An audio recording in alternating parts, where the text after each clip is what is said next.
আসসালামু আলাইকুম। আগের ব্লগে তো আপনাদের সাথে শেয়ার করেছি আমরা ধানমন্ডি ছিলাম।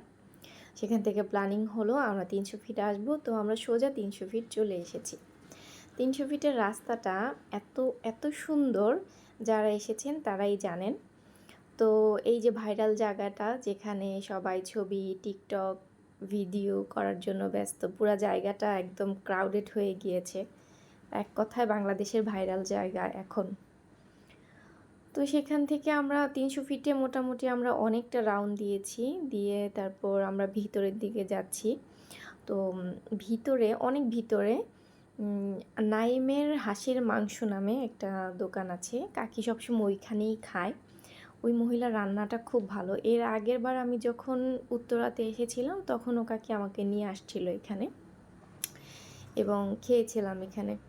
তো এটা কিন্তু অনেক ভিতরের দিকে, মানে আমরা যে হাঁসের মাংসটা খেয়েছিলাম সেটা একটু ভিতরের দিকে। ৩০০ ফিটের যেই ঢোকার সময় যে রাস্তাটা আছে যেখানে সচরাচর সবাই মোটামুটি যায় চিনে হাঁসের মাংস পাওয়া যায়, সেখানে না, এটা আরেকটু ভিতরের দিকে। আসলে ওইখানে আমার তেমন একটা যাওয়া হয় না, তো এই জন্য আমি নামটা ঠিক মতো বলতে পারছি না কোন পাশে বা কিছু, কিন্তু অনেক ভিতরে।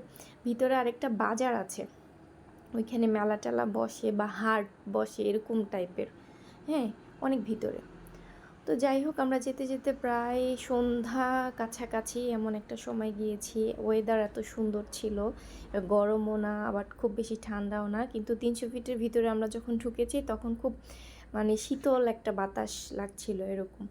আর এত সুন্দর আকাশটা লাগছিল বলার মতো না। তো আমরা গাড়ি অনেকবার ঘুরে টুরে তারপর আমরা এক জায়গায় নেমেছিলাম একদম মাথায়। সেখানে নেমে আমরা হাঁসের মাংস দেখেছি কয়েকটা দোকানে যে এখানকারগুলো কেমন। তো এই যে আমরা যখন ঘুরছিলাম তখন দেখলাম কয়েকজন শ্যুট করছে, কয়েকজন গানের ভিডিও করছে, কেউ কেউ আবার টিকটক বানাচ্ছে। মানে এটা নিয়ে আমরা কিন্তু গাড়িতে অনেক মজা করেছি। যে এখানে একটা আপু টিকটক করছিল খুব ড্রোন দিয়ে, তারপর ক্যামেরা দিয়ে, মানে খুব কী যে অবস্থা কী আর বলবো। যাই হোক, তারপর আমরা অনেক ঘুরে টুরে এক জায়গায় নামলাম, নেমে সেখানে কিছু হাঁসের মাংস টাংস দেখলাম। তারপর কাকা আবার ওই যে আমার মেয়েকে এবং হচ্ছে মামার মেয়েকে দুইটা বেলুন কিনে দিল। তো এগুলো নিয়ে আমরা আবার গাড়িতে উঠলাম। তারপর শেষ পর্যন্ত আমরা গিয়েছিলাম ভিতরে, যেখানে আমাদের যাওয়ার কথা আর কি। ওই জায়গাটা ছাড়া কাকি তেমন একটা খায় না। ওনার রান্নাটা আবার খুব ভালো, খুব স্বাদের, এজন্য। তো নেক্সট ব্লগে শেয়ার করবো কী কী খেয়েছি। আজকে তাহলে এই পর্যন্তই। আল্লাহ হাফেজ।